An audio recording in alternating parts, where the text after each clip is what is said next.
Really, Calvin? That's how you want to start off the podcast? Would you clearing your throat like Oh crap! I didn't straight realize hit into the record. straight into the mic, my friend? Uh, I didn't realize you record. My bad. but anyway, welcome to another episode of the Traveling Hoopers podcast. I am your host, Alan Pettigrew Jr., and in front of me is my good friend Calvin McGowan. Calvin, let the people hear your melodic voice. What's up, everybody? As he said, I'm Calvin McGowan. Join here once again. And as always, it's a pleasure. All right, let's go ahead and get into the less fun things that are going on in the NBA. Let's talk about all the coaching openings. Like everybody is clearing house. Shout out to the Dallas Mavs who are GMless and head coachless. Um, Congratulations to Portland for being coachless and looking for somebody else. And they're actually probably the most exciting one considering the names that are floating around with Chauncey Billups and Becky Hammond. And Calvin, you had a really good point on how you see this coaching race going. Go ahead and give it to you. So, it's my understanding that Becky Hammond is one of the finalists for the position at Portland, and I'm not sure how I feel about it. Not like I don't think she can coach way, but just in like a the thing is like if she gets the job right and like they're trash next year the year after because like it would kind of make sense because they were trash this year. um like she's like a lot of people are probably going to be blaming her. The GM is certainly more likely to blame her than blame himself because he's not going to say he doesn't need a job anymore. um but it's just a thing where, but it's also a thing where, like, especially given it's a roster that doesn't have a whole lot of roster flexibility because of, the all the money that's tied up. It's not a great roster. You got one great player, one really good player, whatever Nurkic is at this point. Um, Calvin, you being nice by saying not a great roster. You can say it. This roster is bad. it's yeah, it's not good. It's like they have Melo, but like it's not Melo of old, and he hasn't been Melo of old for a long time now. Um, and I think Anthony Simons is still on the roster. I don't think that means much though. I like Simon's game. He's developed as a shooter, 6'6". I can let him run the guard, but nah, he's not a savior whatsoever. Okay. Um, but like also a general hesitation. I would granted, it's her life, and if she gets it, hopefully they're successful. Even though like a lot of her success will have nothing to do with her and whether or not she's any good at her job. But just like because if they're trash and they blame her, right? It'll be used as a reason not to hire more female coaches, like more female head coaches. Like if she gets the job and they do poorly and she gets blamed because coaches tend to get blamed for these things. Um, yeah. I'm gonna be real with you. I kind of hope she gets this job regardless of like whatever happens, just for tenure reasons, and it would make for a great story. And realistically speaking, if you were blaming Becky Hammond on the Portland Trailblazers not doing well, that simply means you just turned on the NBA like the minute she got hired. Because this has not been a good roster for a while. Like the last time that they were really spectacular as a team was 2018 when they had wing defenders. I always feel like I keep harping back on this because I was covering the league during that time, but they don't have anybody that can really defend.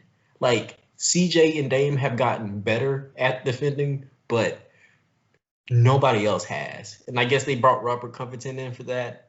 But like they're like you were saying, that cap space is tied up in a way that they're not going to be able to move much to or bring in any new talent. So any blame that their new coach receives is almost stupid.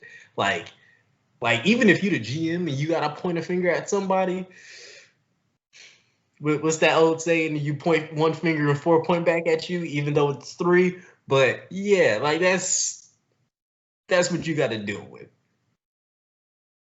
Actually leads me to thinking what I was saying earlier, but I don't think the Supermax is going to be a fruitful thing for like NBA teams. Like the way it ties up your money, unless your roster was already stacked with like younger dudes who are still on their rookie contract, you are in trouble.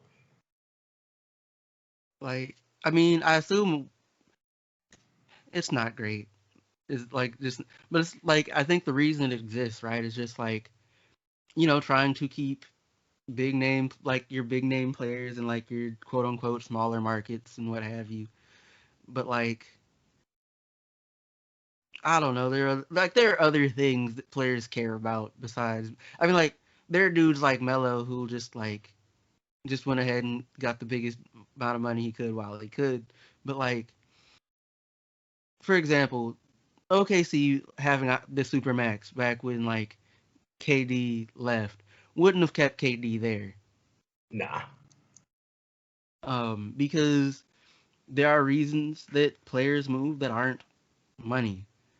And like the thing is, right, you get an NBA contract, especially if you're like especially make a second contract, you're like unless you're just blowing through money, you don't have to worry about money for real. And so like then they look at other things, where would I like to live? Where would or like what gives me the best chance to win? How do like what's the easiest like what'll give me the best chance to get a ring? Yeah. And like that doesn't always work because only one team can win it all a year. That's just how it goes. But like those other things matter. And while the supermax could be kind of helpful, the issue then kind of hamstrings your ability to like get them help to do the things that really keep stars around. Um, and and it's I don't know. Nah, man, you're right. Like it's way more hurtful than it is helpful. But again, to actually get back into what we were talking about,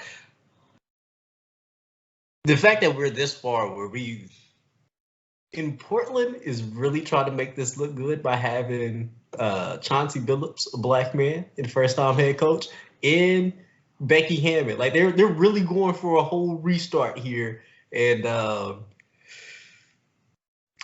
just need them to do the right thing and do right by these people. Because I'm gonna be hot if like we 2 years into it, if either of them is being blamed. Even from like a media perspective, it just won't make sense whatsoever. But yeah, man, another good coaching job that's going to be up for grabs is the Dallas Mavs, and they're a little bit in the same situation. Like they got a little bit of time before Luka's getting that super max money, so they can still make some moves. But that Kristaps Porzingis contract and just like the rest of that roster in general, it was going to be a fun thing to work around. And I got a quick question for you. I keep hearing about how bad this Mavericks roster is. I personally don't think it's the worst thing ever. Like they have pieces. They're not like championship bound, but that's only like 4 or 5 teams every year. Okay, so that's true. I'm gonna get away from that a little, just talk about them more generally because like the situation sounds kind of like a dumpster fire. Yeah. Um, for anybody unaware, basically, so the Mavericks apparently let go of their GM, and as a result of this, their longtime head coach, who I guess has been there more or less the entire time that GM has, resigned, and so now they're without a GM and a head coach because the owner Mark Cuban is apparently friends with some dude who made his money on like crypto and like betting and like Professional gambling. sports gambling, baby. Yeah, sports gambling, and he was apparently dictating everything, including like telling Rick Carsley what rotations to make and stuff. Rick Carlisle, I'm gonna let you slide though. Crap. It may have been there Dang 13. it. Dang it. Get his name right. Rick Carlisle. Like what rotations to make. And like I say it seems like a mess because like and I'd make the argument that they're in a worse position than Portland's main issue, when I guess, because you didn't think highly of the coach, but once you get rid of the coach, the main issue is that like the roster's trash and Dame's contract is too big to get him help for real. But the issue here is just like, I'm not sure how many coaches or GMs you're going to get who are going to want a dude who made his money on sports betting and cryptocurrency to tell them how to do their job. Especially not any of the ones with any like hardware, any like real like reputation behind their names.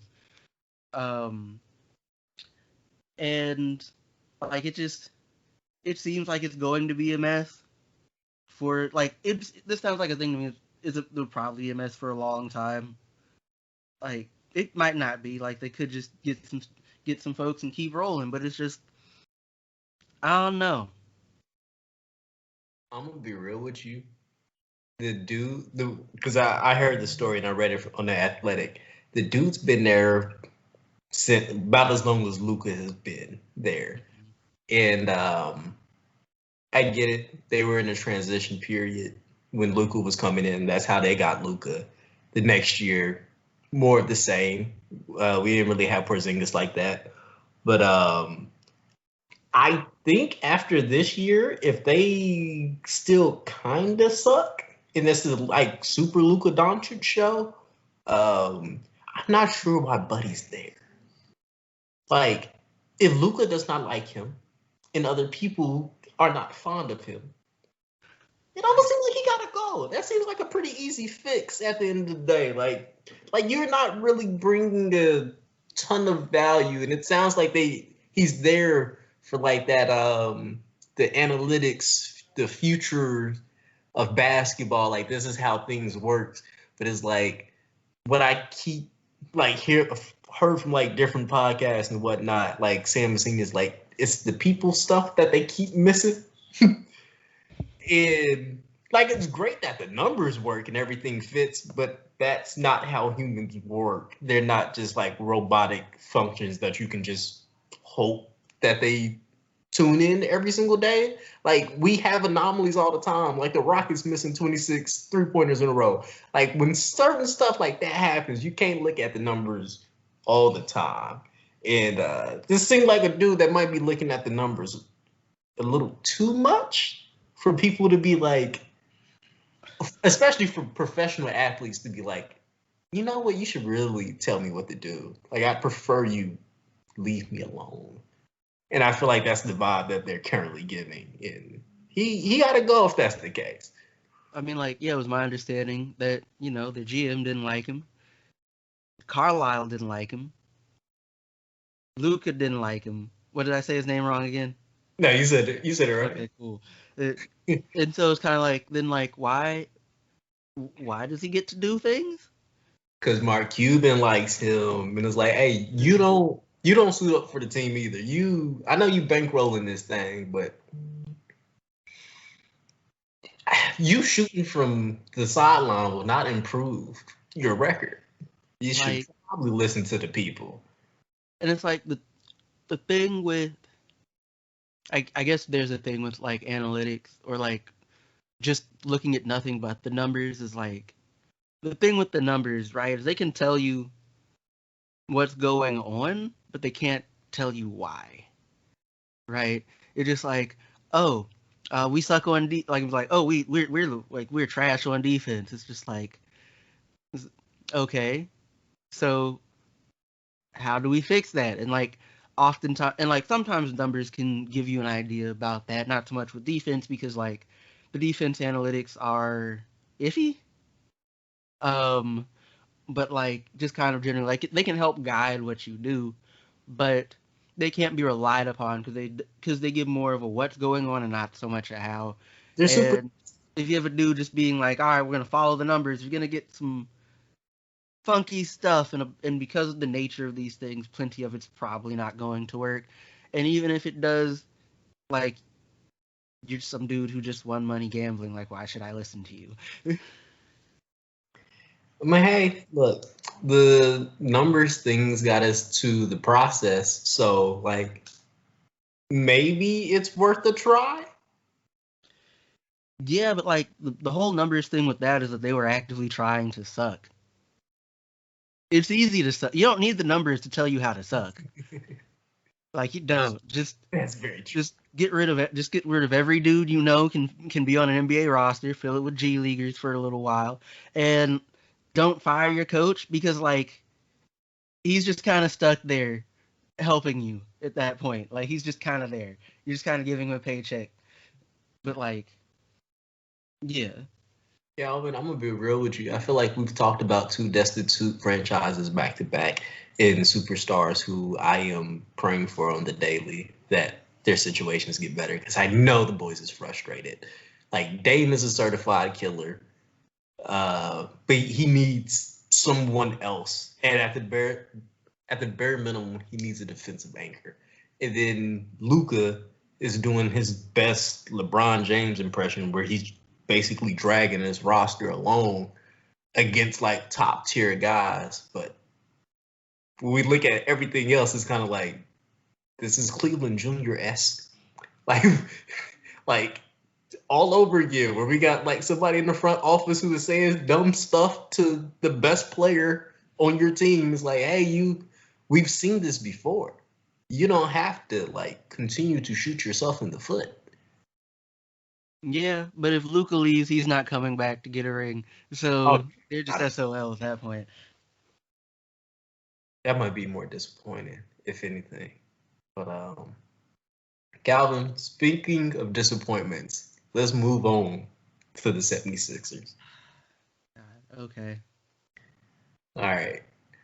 I'm gonna be real with you.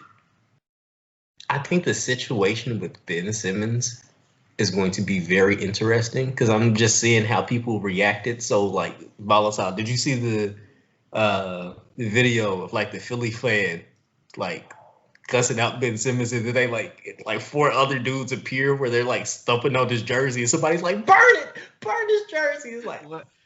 No, y'all, I didn't see that. But yeah, that sounds wild.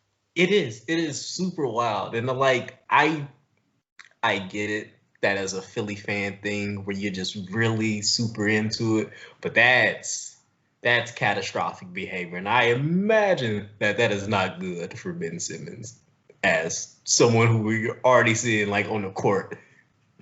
He's not freezing up, but he clammed up. Like he wasn't really aggressive to go down the stretch in Game 7. Like he was avoiding trying to shoot free throws, and almost in a way where I'm like, is that is that the scheme? Is that like a Doc Rivers telling him to like slow down, even though it doesn't make sense in that I, situation?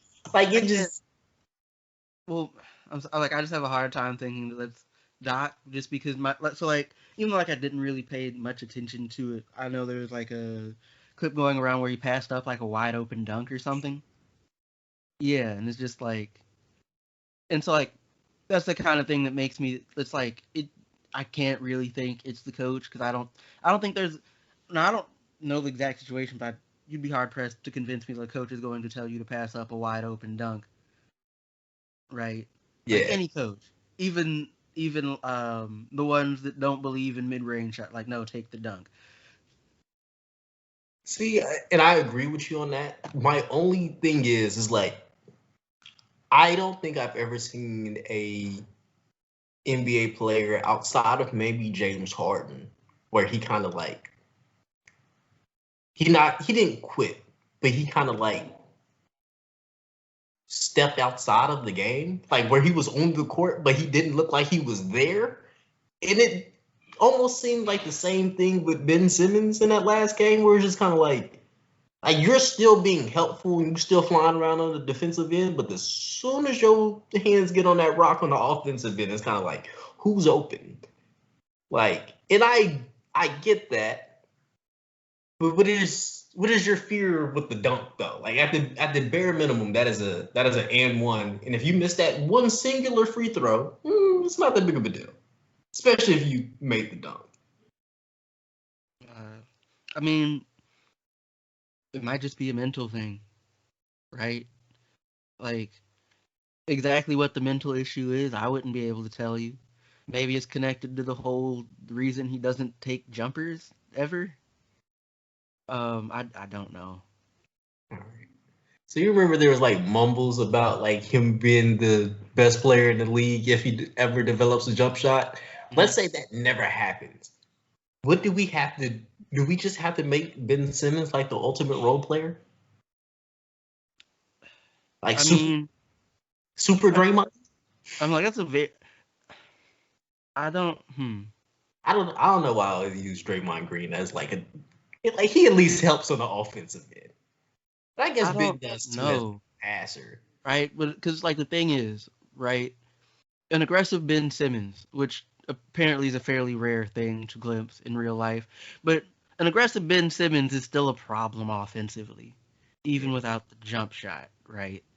And but like he's basically never aggressive offensively, and while I couldn't tell you why that is, maybe he is maybe he is insight, maybe Doc knows something. Like I'd assume these folks know something that we don't, but like it's one of them things where it's just like a slight modification in mentality could be enough to make him like a problem for real, even without the jump shot. The problem is that like he's not he's not aggressive enough consistently enough. That doesn't mean he has to. That doesn't mean and it's somebody who like likes good passing. That doesn't mean he has to stop passing the ball. That would be terrible if he did. But like looking for his own shot, attacking the rim, um, in transition, doing those quick little post ups against dudes half your size, like these are things he should probably be doing consistently. So do you have to move him off the ball then, if that's the case? Uh, hmm. It.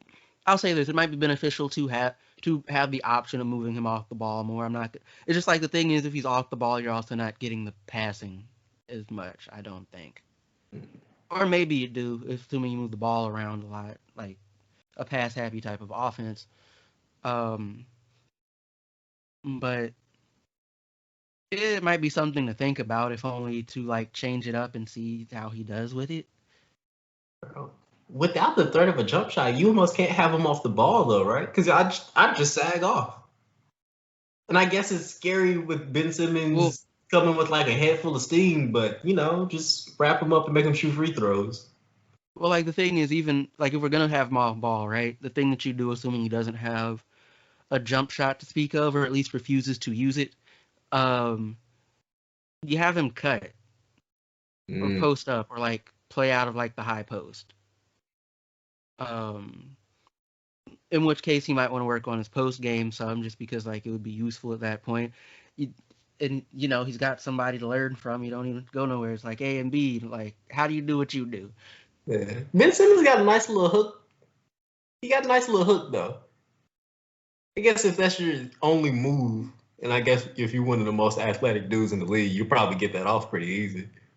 Hey, Yeah. um, but he's also, I think I mentioned to you before we started that he's apparently not going to participate in the Olympics so that he has time to work on his game, which is cool. But I'm also not entirely sure. Like, I'm not entirely sure what he's going to do. Like, is he going to start shooting with his right hand? Like, is he going to work? Is he going to like start taking mid-range jump shots? It's like there are things he can add to his game, but it's just kind of like they all seem like they're going to involve getting a jumper. Really. Yeah, I mean that's what it should be. Just I don't even need you to get 3-point line. I just need you to work on free throws and elbow extended. Like if you can do that, I think that's lunch meat, right? Yeah, it's like 'cause at that point you have to pick what you're gonna. It's like they don't necessarily have to guard him to the three, but it's just like you can't back off him as far because at that point it's just like one step in and take the shot. And like if he can hit it well enough, it's just a bad decision, a Yeah. worse decision in like a close game in crunch time or something. But yeah. Hey, not to cook Ben Simmons too much, but did you see the picture of I think they're like at an All-Star game and it's like LeBron, James Harden, Oh yeah, I did see that. I did see and that. they're all watching him shoot. They're like, what is that? Like that is out of context, and with us adding whatever is actually happening there, that is one of the most disrespectful moments in the NBA history. For everybody to just be like, look at him shoot, look at him shoot, what is that? Like that makes me laugh so much. And to let me know that these dudes are still very human and mad childish for not helping that young man. It's like, just tuck your elbow in, baby. It's not that hard. But apparently Ben Simmons is also not naturally left-handed. Apparently it was just like, I don't exactly know the story because, like, at least with the stuff I was looking at, there were a couple different ones with, like, mostly it appears to more or less amount to, like, it was a thing that was kind of enforced with his stuff. So, like, in theory, he could always try shooting with his dominant hand. It would feel awkward because he's been shooting with his left for so long, but I mean, hey, can't hurt. Calvin, I got a quick question before we get out of here. If you're Philly, you're Daryl Moore, is Ben Simmons on his roster next year? Ooh, that is a good question. Because I'll be honest with you, I think I'm on the side of having Ben Simmons still on this roster. You cannot, that is a all defensive team member. Dude made all NBA a couple years ago, and he's still, I don't even think he's 25 yet. Like, you can work with this, and I get that he has almost $150 million over the next 4 years. But you're already kind of capped off money-wise. You're not really going to get a better defender. And because everyone knows you probably got to get this man off the roster, I can't imagine there's someone who's going to give you, like, some type of value that feels right. Like, I don't think you're about to get 2 first rounders for Ben Simmons. And this is going to be like 2 first rounders and a player. And I can't think of a roster outside of, like, Miami that could really do something with Ben Simmons in terms of, like, just having the level of shooting around him that needs to be consistent enough. Like, I guess in the grand scheme of things, you could possibly do that with like Golden State, but I don't think they're in the market for that. And then if we look at LA, which people like keep bringing up, that's just a pipe dream. I don't even know why we ever talk about LA with these things ever. So it's a weird one, bro. I think they got to sit on it. What about you? What you think? So, okay, if I'm go off what I think. So, given my limited understanding of Morey, right, I think there's a decent chance that Simmons isn't on the roster. Because, and, like, I might be wrong in this, but Morey follows analytics a little bit more, and, like, just kind of the nature of a lot of analytics, they wouldn't, like, Ben Simmons isn't going to look amazing in analytics, just the nature of his style of play. Like, just not as offensively minded as, like, he probably should be, even as somebody who is trying to facilitate. But, like, especially if he is, like, Maury and Doc have some discussions they need to have to figure out how to, like, get the most out of him, and then they need to talk to Simmons, right, and get everybody on the same page. So it's possible. Ultimately it's because we're on the outside looking in. It's a wait and see, but it's possible he's back. I'd like to see him back, but, like, I don't know. Yeah. All right, let's go ahead and wrap that one up and get into some much better news. Please tell me you watched Game 1 of the Western Conference Finals, because I've been saying this pretty much since round 1, but Devin Booker is here, and he is one of the most lethal scorers that we have in this league, which has already been said, But nah. I think I'm still completely right. Where I think we can have a mid-level point guard, and this team still be really good because of Devin Booker. Like I wish I could say I watched it. Like I did not, but like I heard about it. I know Booker got his first triple double in a playoff win against the Clippers, granted without Kawhi, but they were also without Chris Paul, so it more or less evens out. Um, but I don't know. It was both kind of surprising and like I'm glad they won. Like I'm not really sure what I was expecting, if I'm honest. Uh, I'll be honest with you, man. This is exactly what I expected. In a weird way, this is going to be a high scoring game, and this is one of the only rosters that has like, even without Chris Paul, has three dudes that can really go. Like, Mikal Bridges is an athletic scorer who's also the best defender that they have on that roster.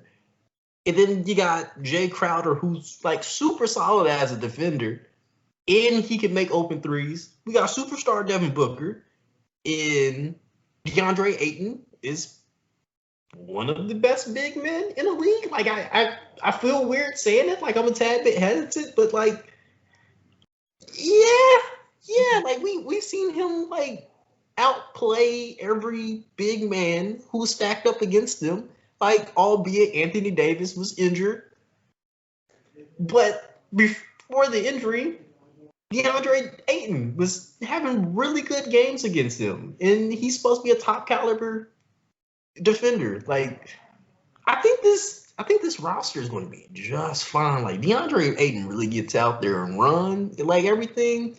And this team has not missed a beat. Well, okay, I'm doing too much by saying that. This team has even looked really good under a heavy load of minutes of campaign. And I get it, Cameron Payne is not the same dude that he used to be. But when I talk about mid-level point guards, I think we're talking about like a campaign type guy. And if that's their number one facilitator right now, like, Fairness, campaign is better than he used to be. So like that man's still mid. I'm not saying he's not, but like you're not gonna have people saying he's not an NBA player anymore. True, but that does not make you not mid.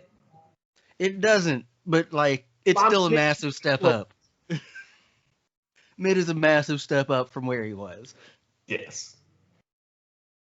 And we'll take that. And like, and this was even with like the Clippers having a really good game. Like, I think we're probably done seeing Kawhi unless he comes back for like game 6, 7 type thing. Because it sounds like he has a torn ACL. Ooh. Yeah. So I even though Chris Paul's not gonna play, I think Chris Paul still has a chance of getting a ring, yeah. I thought Chris Paul was out because of like COVID protocol stuff. He is, but I think I think the Suns are still gonna make it out of the West. Like, even without him, and I wouldn't have been able to say this even a week ago. Like, I think they can do it. Now we're gonna be looking kind of funny when they either have to, if they gotta play the Hawks. I think they definitely got the dub. I think they definitely got the dub. If they have to play Greek Freak, we gonna see, because that is a load to handle, and I'm not sure if Aiden's gonna be able to do it. I don't think they gotta. The way Sarge was getting beat up against by DeMarcus Cousins, I know for a fact that they're not gonna be able to have that man on the floor like that. Like, maybe on the offensive end, he's gonna be able to do something, but as far as like defensive strategy, no. Giannis is gonna beat that man's brains in, and I feel bad for it, to be honest with you. It's gonna be good basketball though. Boys are gonna be good basketball. Actually, and shout out to DeMarcus Cousins for brutalizing that man in the first game, and then quickly picking up like 3 fouls in the second half. Okay, is that why he only played like 13 minutes? Because I saw a thing where like he had like 10 points in like 5 minutes or something. Yeah, 10 and assists from like threes, and then like I look at the box score, and it's just like he played 13 minutes. It's just like what? yeah, bro. It was literally that. I want to say that first quarter they had Sarge on him, and he was just muscling Sarge. He dunked on him. He hit that three, and it was like it was really quick.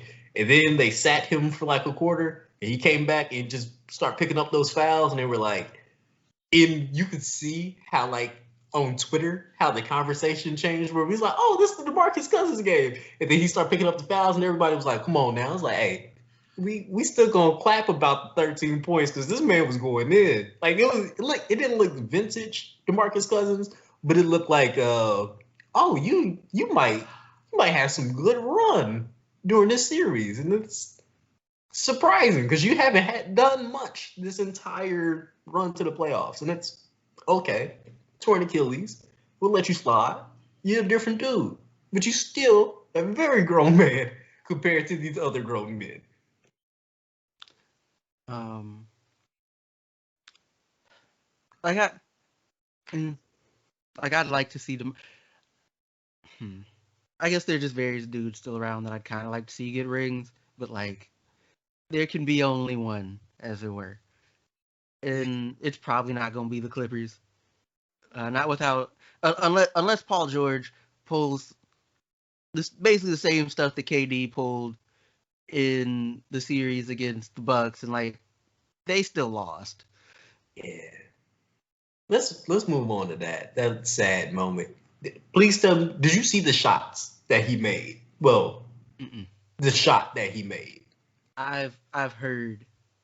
Wait, was it like he was too far back or too far forward or what? His foot was literally on the line. Like when he hit the shot, I thought that whoever put the point on the ticker Mm-hmm. got it wrong. Cause I was like, that's definitely a three. And then you go back and you see like the picture, and the tip of his shoe is literally on the line. It's like it hurt my heart as a KD fan to see it. Cause it was Mm-hmm. like the shot was stupid. Like, do you remember seeing like during Dame's 55 game where he was making like stupid turnaround 3 pointers from the top Mm-hmm. of the key? KD did the same exact thing. In first one, nothing but net. Ended, and I was like, okay, this is it. This is it. Let's go. And then he had this, instead of like going for overtime, which I would almost prefer him to do, like get to the rack, make them foul you, do it that way. He tried the same exact shot in the air ball. And I guess this is a hindsight 2020 type thing where I would have preferred him to go in and just like take it to overtime. You already been cooking. But I guess you also played 53 minutes. I don't want to play another 53. Let's go ahead and get out of here. So like seeing him airball that one's like you had a valiant fight. Those last two games, those are all time games. Like people talking about those are two games that like are trajectory defined. Like you know how we always talked about like your rings aren't real, blah blah blah, stupid stuff that don't really matter. Mm-hmm. That's literally why we've almost had to wait 5 years to appreciate this man the way we've been appreciating him for the past 48 hours. But no, man, Kevin Durant is by far the best thing we have in this league, especially with old man LeBron finally setting in. Like he'll come back and be 280 and shut me up. But nah, this is KD's league, and I'm glad we get to see this for at least another 3 more years because he 32, and I get he is the silkiest scorer that we've probably ever seen, but I also don't know. I know exactly what that looks like going forward, but I don't know if he's gonna be able to do it. You know, like especially these two games where this man he played 48 minutes the game prior, then he played 53 the next game. Like That's not my goal. But oof, that's my favorite player, bro. Easy.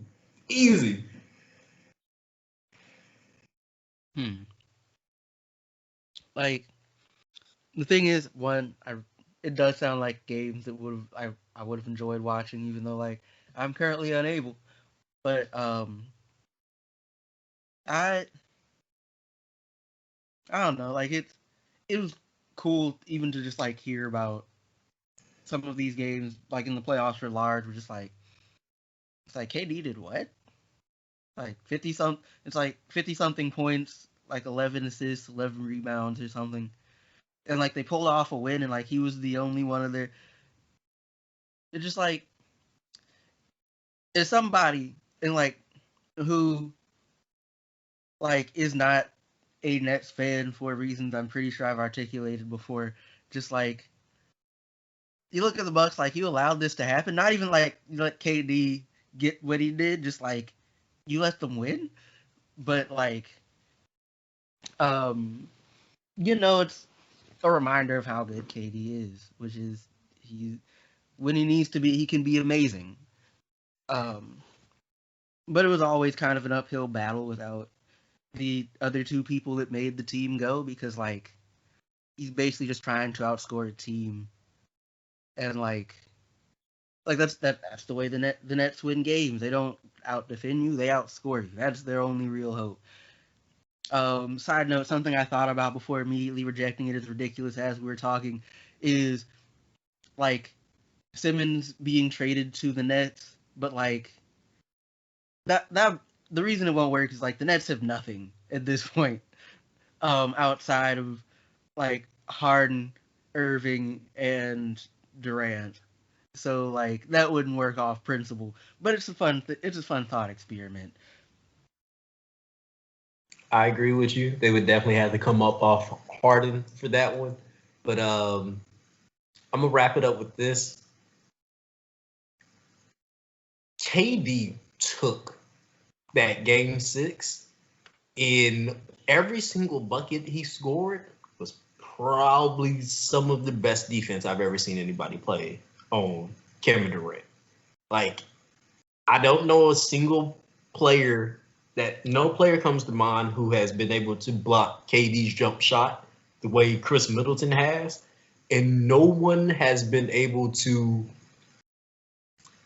move Kevin Durant from his normal spots the way PJ Tucker has. Like, that is going to be a very dynamic duo defensively that, now that I think about it, I really want them to make it to make it out of the East so they can play Devin Booker, and just to kind of see what Devin Booker does against that. Because he got a mean scoring package. I just want to know what it's like when he has like two monstrous defenders draped on him, especially considering like PJ Tucker is about that man's size. Like, that's going to be a really fun thing to watch. But let's go ahead and move on to the second week of villainy of the NCAA, who is finally getting called out legally, basically on antitrust things, since they are trying to limit the college athletes who were trying to make money off their name, image, and likeness. I mean, this particular thing was actually kind of narrow. It was just about whether or not the NCAA could limit, what was the exact terminology? Basically, like the, I guess, academic related benefits or whatever an athlete could get. So, like, for example, your school giving you like a free laptop or something. Yeah. And the court was like, no, the NCAA can't do this. And also, and like, the fascinating thing is that, like, well, two things are fascinating. One, it was a unanimous decision, um, which fascinates me because, like, I don't have much faith in the conservative judges and Clarence Thomas in particular.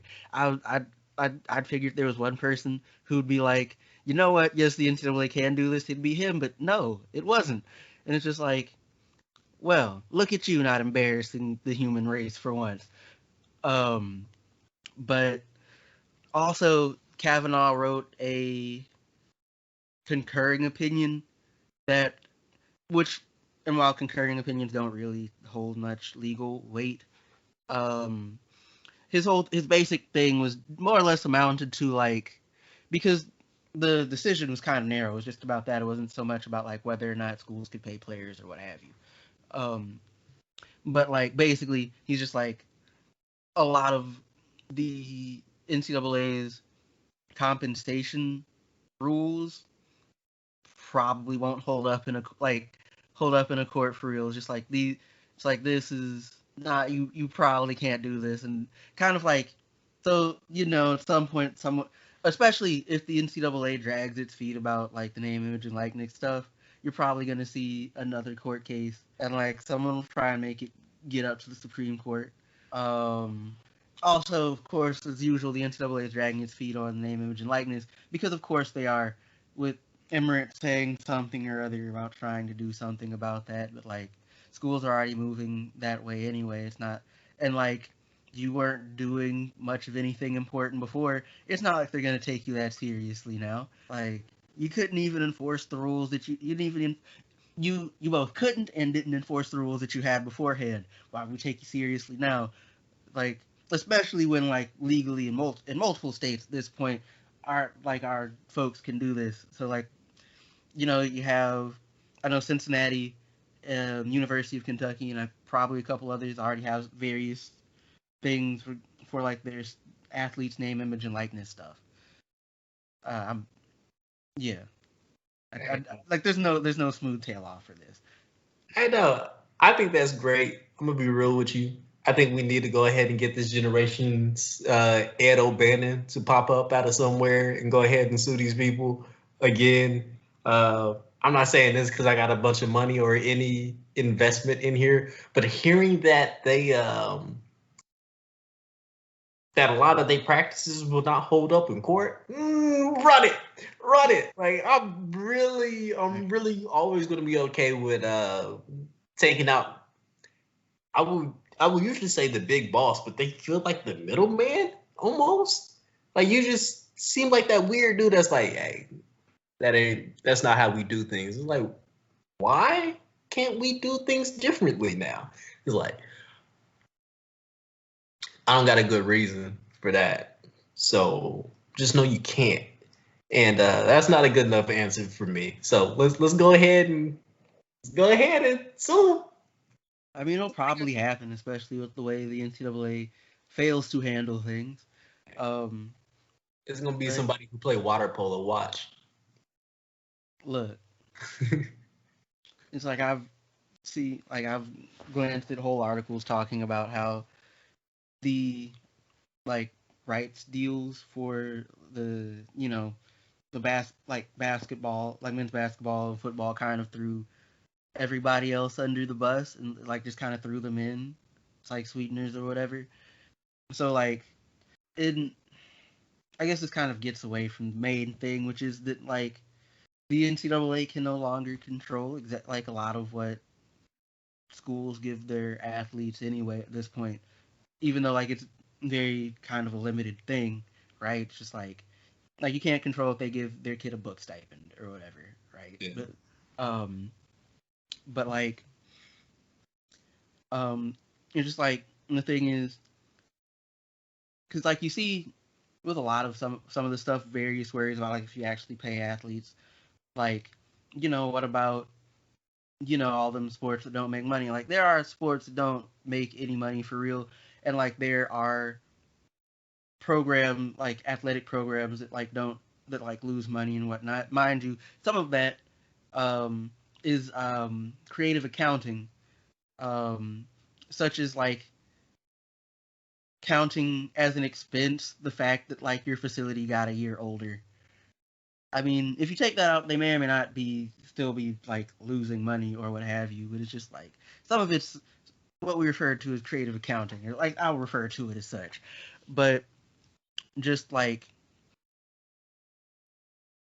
but it's like, you throw everything else in as sweeteners, they don't make the kind of money that they might have been able to make if they had their own TV deal for like baseball or softball or like women's basketball. like now water polo, I don't think there's much money in water polo, if I'm honest. But like I don't know, shoot. But there's certainly some money in like women's basketball and baseball and softball. Like Just assuming, based off the demographic of water polo and the teams and the schools that I know have water polo teams, and they got some bank. Even if it has to be bankrolled by either the players themselves or the parents, they got enough money. They can make something happen. But I also do not want to watch people slap box in water for an hour. So we'll never know. Calvin, do you have anything you would like to add? I think we're about done with this one. so, let me look at my stuff. The only two things really. Boston traded Kemba Walker to OKC for. All right, so the exact trade is Kemba Walker and the number 16 pick in this draft and a 2025 second round pick for Al Horford, Moses Brown, and a 2023 second. Yeah. Hey, I'm gonna be real with you. I do not fully understand why OKC made this trade. I don't know if you watched like Moses Brown over the year, but he has gotten significantly better and was a really solid young big for basically nothing. Like the value that he brings is he's going to outplay that contract like really soon, and I am assuming that OKC knows something that we don't, because he was giving them good minutes, and I guess this is the issue was probably this was an audition year more than anything, but and they retraded for Al Horford. I don't I don't really get that one either. But I guess Moses Brown is like defensively a match for what they do. Like he'll get out there and run, he'll play defense, he can get putbacks, solid screens. So like this feels like a win-win for both teams because we get the OKC gets to hoard more draft picks.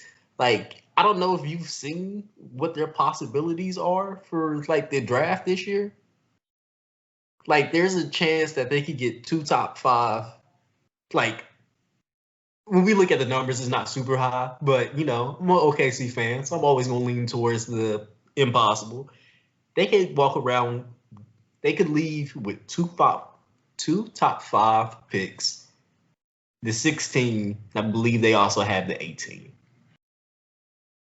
Like this would be a really good cleanup in this draft, and I think the most likely one is it's going to be 2 top 10 picks, and plus they'll have that 16, which is still a pretty good cleanup. I mean, if they use them right anyway.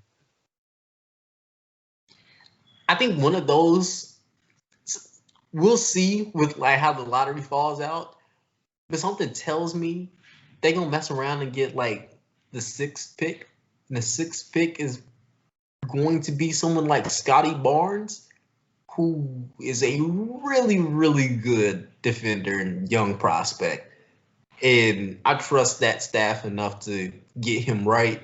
And then the rest of the guys who will be in that role are going to be like high level role players. Like this is a range like Moses Moody is supposed to be in, where it's going to be a dude that can shoot and play defense, which is going to be perfect for that roster because why not have another athletic shooting guard that can also play defense?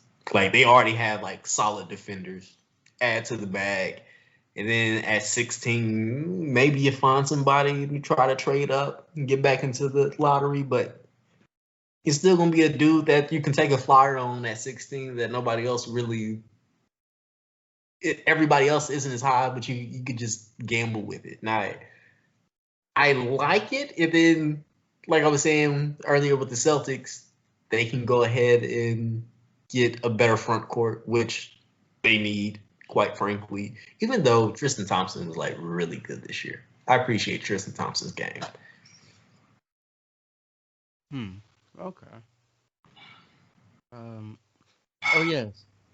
A reminder to everybody, even though I'm reminding them like these come out on Wednesday, right?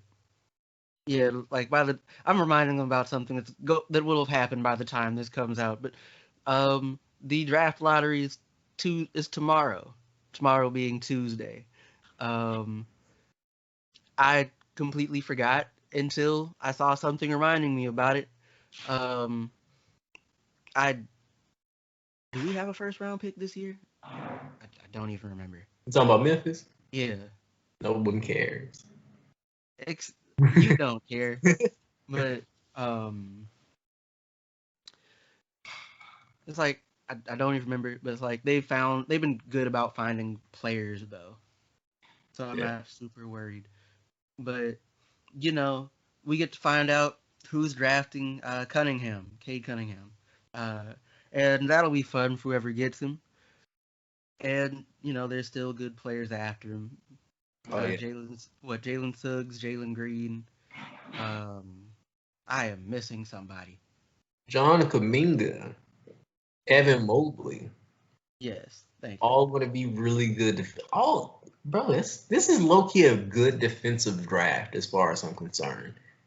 Like it's a lot of dudes that have the potential to be like, if not world beaters on defense, at the bare minimum, dudes that are going to cause problems throughout their career. Yeah. Hey, you know what I also appreciate? This is the first. Well, yeah, this is the first NBA draft where I have a lot of game footage on the guys that are coming out of here. Like I got to cover the EYBL in 2018, and I saw Jonathan Kaminga play the Texas Titans, and they had Cade Cunningham and Mike Brown. Like this is gonna be fun, bro. This is gonna be a good night on Twitter when the draft roll around, bro. I'm gonna have footage for it, and I got footage of Evan Mobley when they came down to Dallas for a Adidas event. Like this, we gonna have it popping, yo. Um, and the only other thing I kind of wanted to touch on, even though like I feel like I've mentioned it, even though like I'm not sure we've talked about it. And in some respects, I'm not sure what exactly there is to talk about. But like a lot of NBA players are declining to play in this year's Olympics. I know LeBron has declined. Uh, well, LeBron's declined. Jokic has declined. Um, Simmons is apparently going to decline. Um, who else? Like there have been a surprisingly high number of players, right? There's some players, of course, who have signed up. Bradley Beal and Devin Booker are both going to be there. Bam Adebayo, James Harden just got the James Harden, and KD. yeah. Oh, and KD. Yeah, apparently, yeah. Yeah, Damon's gonna be there too. Um, It's gonna be a nice little roster, yo. I don't know what. for us, but like it might be kind of thin. Like it's been kind of surprising how many players have been like, you know what? Nah, I'm not going to go to the Olympics. Yeah, we this roster's still gonna be stacked. Yeah, ours is. Other countries aren't going to be quite as lucky, but Hey, that gold's still gonna taste the same when they bite it. It don't matter. And this gives me 2012 vibes. You remember when they were just out here destroying everybody? mm-hmm. Like it's mid game asking for autographs. You down by 55. I get it. The game is over, but like there's 2 minutes left, bro. Wait. But also the Olympics is still happening, which okay, I guess. I mean, hey, look, 2021, got to throw all your marketing materials away. But hey, that's not a problem we had. I like watching the Olympics. It's just like you know, like a pandemic, and like apparently it's kind of bad in Japan at the moment. Yeah. So it's just like, but also apparently their contract is set up so that like Japan can't technically doesn't get the option to cancel it. Oh, nice. It didn't sound like they was going to cancel it anyway, because I remember like a few months back when it was starting to get bad, they were like, "No, this is still happening. Don't really care what the rest of y'all think. This kind of has to happen." I was just watching something, but apparently, yeah, they don't. Technically, Japan doesn't get to decide if it happens or not. It's on I guess, the Olympic Committee's Hmm. decision or something. And of course, they've got no reason to like be like, let's cancel this because it might make people die. Yeah, yeah. Hey, to end this podcast on a cheery note, You, I'm gonna say this now. AGP, the Atlanta Greek Picnic, missed a glorious opportunity by not having AGP sometime in June, because the way the Hawks are rolling, they would have made so much money and it would have been so fun. Imagine the Eastern Conference Finals and AGP around the same time. that would that would be that would be interesting. There'd be a lot going on. Look, and that whole roster is still really young, so there's a high chance that some of them pull up too. Oh, it would have been ignorant. It would have been ignorant. We can't have everything though. Sad face. Eh. All right, Calvin, let's go ahead and wrap this bad boy up again. Thank you for tuning in. I have been your host, Alan Pettigrew Jr., and my man's in front of me can go ahead and sign out for us. Once again, of course, I'm Calvin McGowan, and as always, it's been a pleasure to be here. Thank you for sticking with us to the end. Of course, if you're joining us on YouTube, the whole the obligatory like, share, and subscribe thing that everybody has to do on that platform. Um, if and of course, you can listen to us wherever you listen to your podcasts. Um, and yeah, enjoy the rest of your week. Yeah, and actually like, share, and subscribe. Damn it.